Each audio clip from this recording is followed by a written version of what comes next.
شهادة تدخلنا دار الخلود وأشهد أن سيدنا محمدا عبده ورسوله صاحب المقام المحمود صلى الله وسلم عليه وعلى آله وأصحابه صلاة وسلاما أكون به لما يوم المعاد. أما بعد.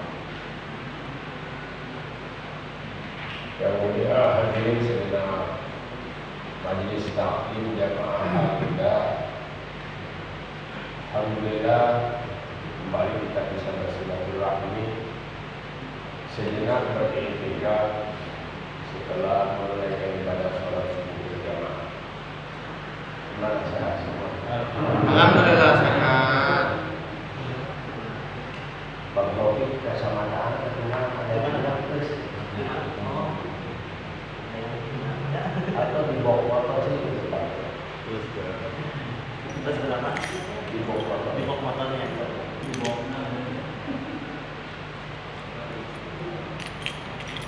Nungguin ya. Halaman berapa yang dari kita lupa ya. Pakai maskernya. Kelamaan dari dapat dari ulangi babi sholat lagi.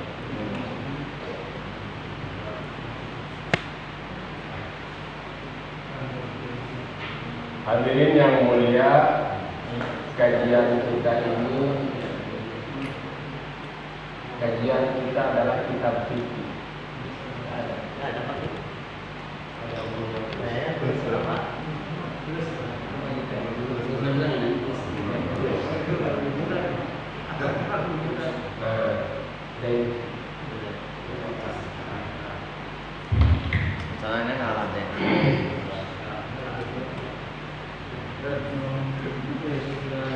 Bismillahirrahmanirrahim. Kita ulangi dari bab sholat.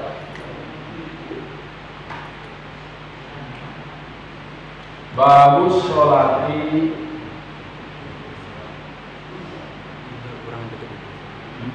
hiya syar'an aqwalun wa af'alun makhsusatun muftatahatun bitakbiri muhtatamatun bitaslimi wa sumiyat bidzalika li istimaliha 'ala sholati.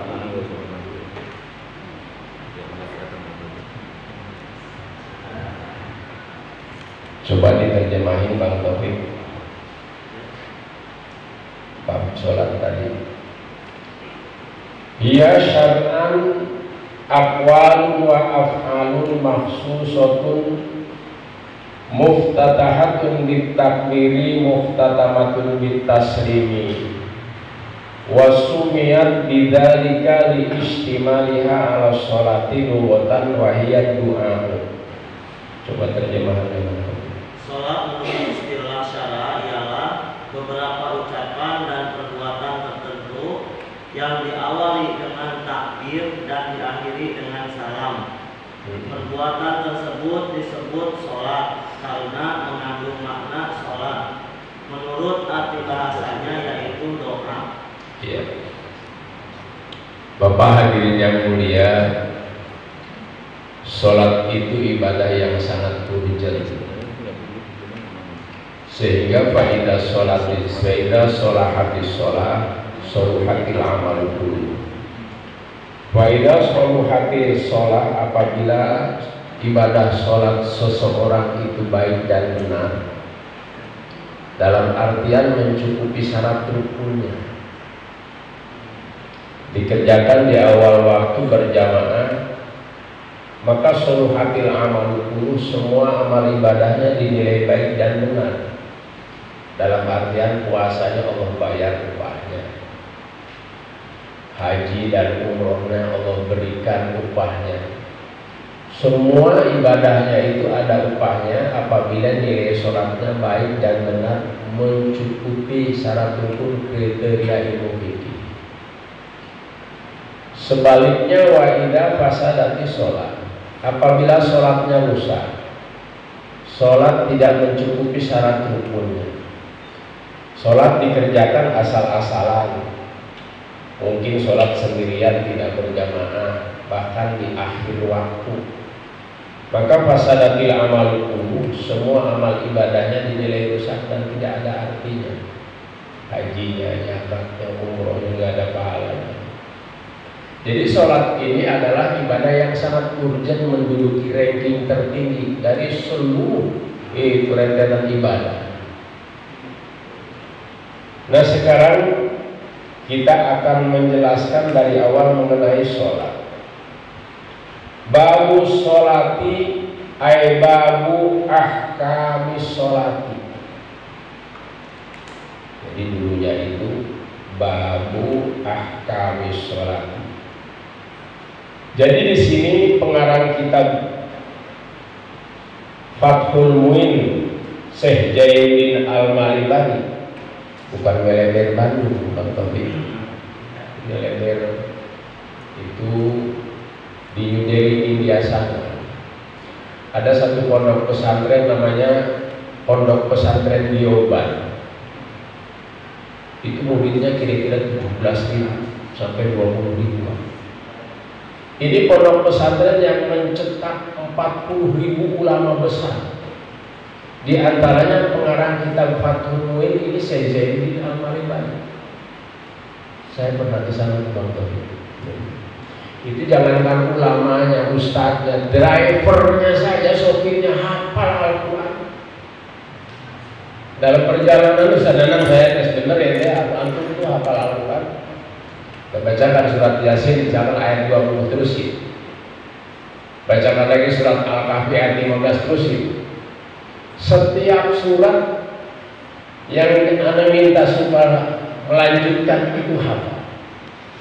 Mari kita cek beberapa surat itu, cek yang dicek benar. Itu drivernya. Driver gojek. Pondok pesantren Dioban. Jadi di sini sekali lagi Syekh Jainuddin Al-Malibani menghadirkan membuang mudhof. Jadi sedikit kajian ilmu nahwunya. Menghadirkan mudhof ilaih yang asalnya babu ahkamis sholati, 8 ahkamnya dibuang. Babus sholati.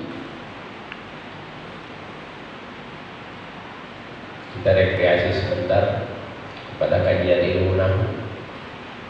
Kalau kita lihat dalam kitab Alfiyah, ini ilmu nahwu, wa mayalil mudhafayati khalafa anhu fil i'rabi idza ma hudifa. Wa mayalil mudhafa, kalimat yang menempel kepada mudhaf, yaitu 8 ahkam. Babu ahkamis sholat. Yakti kholafa, terkadang dalam posisinya mengganti posisi mudhof. Kalau mudhof itu babu ahkami, babu mudhof, ahkami mudhof ilaih. Nah, mudhof ilaih itu buang ini, posisinya mengganti posisi sholati. Ida mahudifa, apabila dibuang. Jadi babu ahkami sholati, buang 8 ahkamnya mudhofnya, menghadirkan sholati mudhof ilaih. Setelah dibuang 8 ahkamnya, jadi babu sholati. Ini bab menjelaskan tentang hukum-hukum sholat. Luar biasa sholat ini. Kalau kita tidak melaksanakan yaitu sholat zuhur, meninggalkan sholat zuhur, sehat, disengaja, tidak kurang sesuatu apa, itu akan dipanggil oleh Allah dengan panggilan yang sangat memalukan dan memilukan. Yauma yukshafu an saq wa yud'auna ila sujudi fala yastati'un. Jadi semua orang, makhluk termasuk hewan, jin, setan, dihadirkan di alam mahsyar nanti. itu Allah menampakkan betisnya. Memang Allah punya betis. Dalam artian ini bahasanya mazan. Allah menghadirkan, menampakkan keagungannya gitu maksudnya. Kan kalau cewek cantik betisnya nampak pakai melotot itu cowok ya. Masya Allah. Jadi maksudnya Allah menampakkan kegagahannya, keagungannya yang luar biasa. Begitu melihat Allah, semua makhluk itu sibuk sujud, sibuk melaksanakan sujud.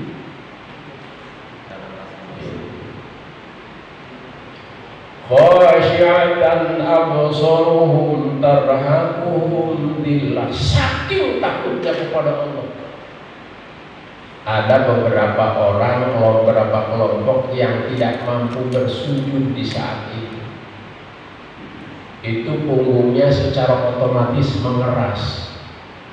Yang suka sholat seperti bapak-bapak yang dan ibu-ibu yang hadir ini, itu lembut aja, lemes aja, enak, enjoy, bisa sujud. Tapi ada beberapa rombongan yang punggungnya secara otomatis mengeras, fala yastati'un, tidak mampu bersujud. Khasyiatan absaruhum, matanya terbelalak. Tarhaquhum dhillah, kehinaan menyergap mereka. Nah, di saat itu dipanggil oleh para malaikat orang-orang yang suka meninggalkan sholat dhuhur, yang tidak mampu bersujud. Itu dipanggilnya orang yang meninggalkan sholat dhuhur, ya khosir, wahai engkau yang merugi, manusia yang merugi karena kembalimu ke dalam hukuman Allah. Watarimun asli, orang yang meninggalkan sholat asar dipanggil dengan panggilan yang sangat memalukan, ya bodir, engkau penipu, penipu dirimu, penipu Allah. Apalagi orang yang melarang sholat, yang meninggalkan sholat aja seperti ini. Watarikul maghrib, orang yang meninggalkan sholat maghrib dipanggil itu, ya kafir, engkau kafir, sing kafir. Jadi orang yang meninggalkan sholat itu dipanggil dengan panggilan yang sangat memalukan dan memilukan.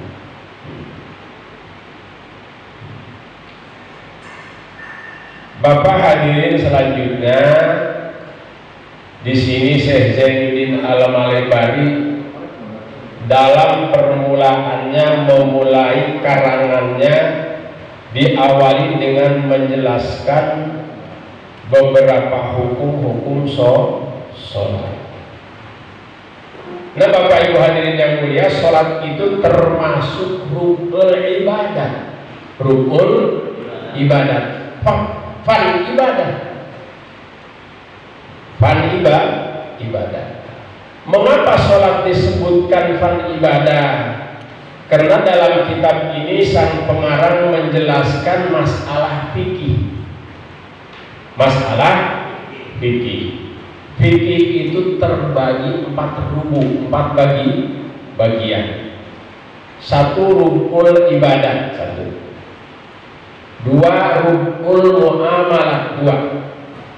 3 rukun munakahat. Yang keempat rukun jinayah. Jadi sekali lagi, fikih itu mengandung 4 rukun, 4 bagian. Nah, yang 4 ini terbagi 2.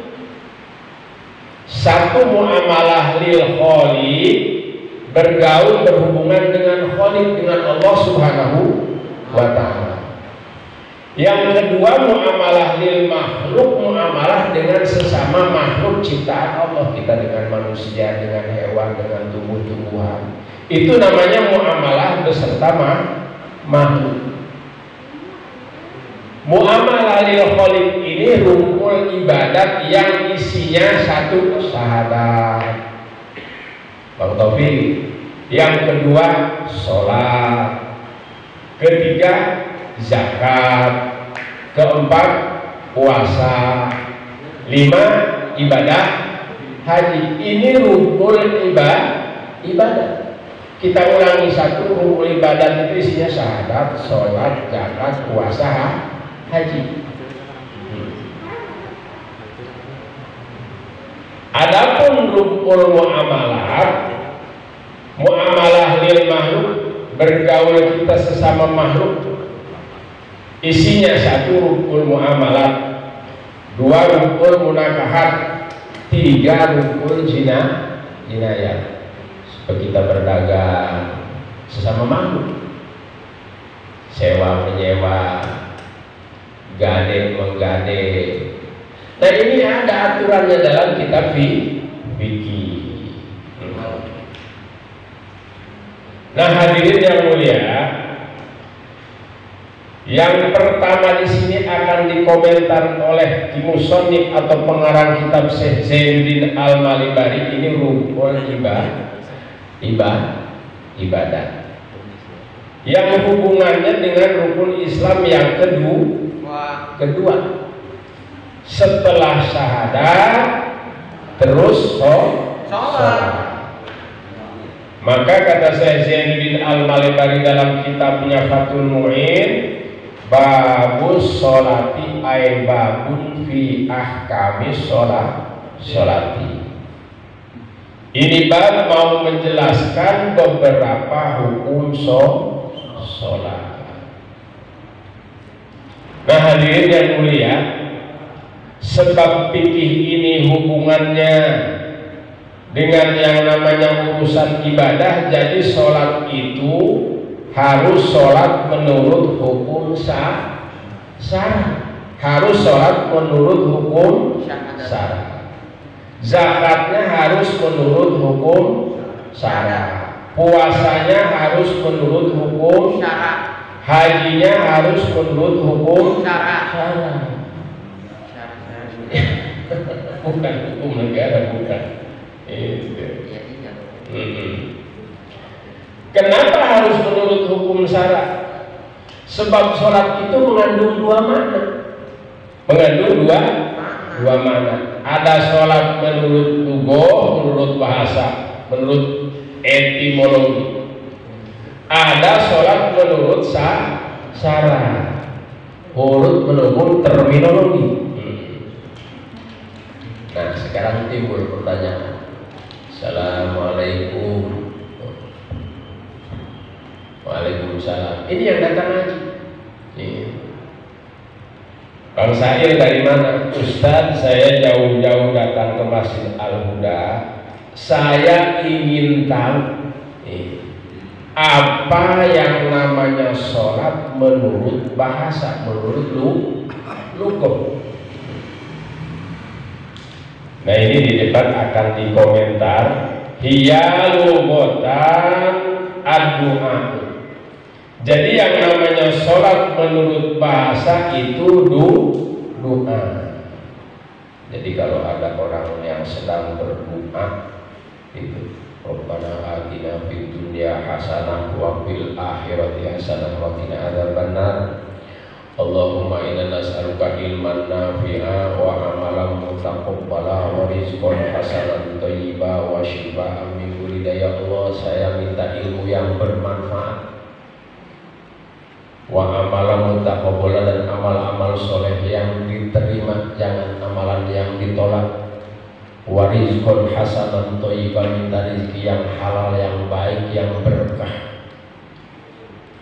Wa shifa'an min kulli da'i. Ya Allah, minta kami kesembuhan dari berbagai macam penyakit termasuk virus corona. Orang sedang berdoa menurut bahasa itu dia lagi sholat. Ya, jelas. Sekarang Ustaz, saya mau tanya, apa yang namanya sholat menurut istilah atau menurut hukum syara'? Syara' itu hakikatnya Allah Subhanahu wa Ta'ala, majaznya Rasulullah. Jadi kalau berbicara hukum syara' artinya hukum menurut Allah dan Rasulnya. Nah, menurut syara'iyah syar'an, adapun Nah, lafaz syar'an ini, lafaznya dulu. Syar'an, menurut lafaz syar'an ini dibaca syar'an bukan syar'in atau syar'un. Ini kajian ilmu nahwunya sedikit Ustaz Nana. Binazil khafid, membuang amil yang memerintah kasroh. Jadi dengan cara membuang huruf yang memerintah kasroh. Dulunya itu bisyar'in, dibuang bi-nya. Karena buang untuk ketong sampah, bi-nya aja dibuang. Karena dibuang, maka yang tadinya bisyar'in ini dirubah namanya menjadi syar'an. Ai bisyar'in, ai inda syar'in. Dibuang huruf bi-nya yang memerintah kasroh kepada lafaz syar'in.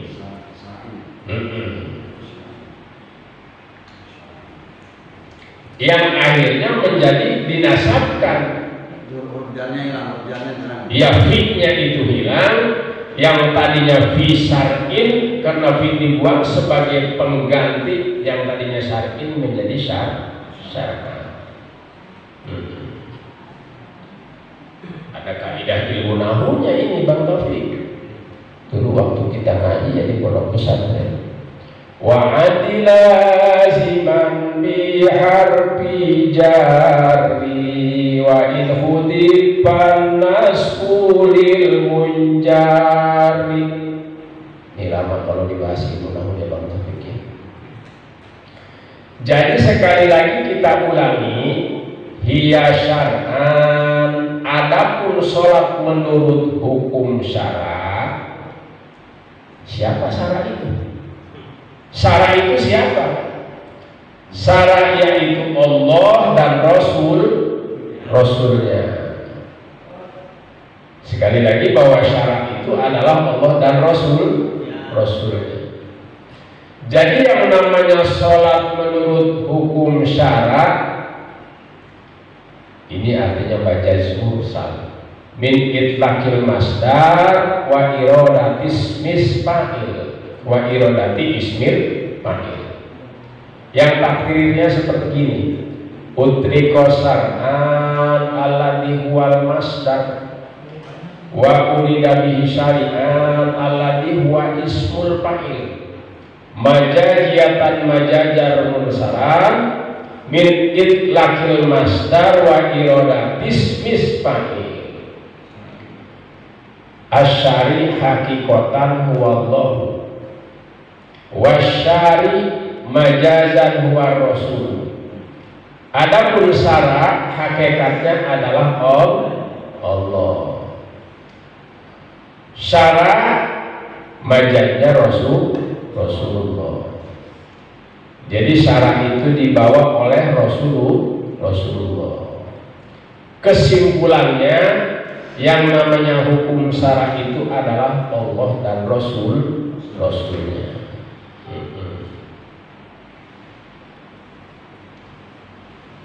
Nah, ini yang akan kita bahas, sholat menurut hukum syara'.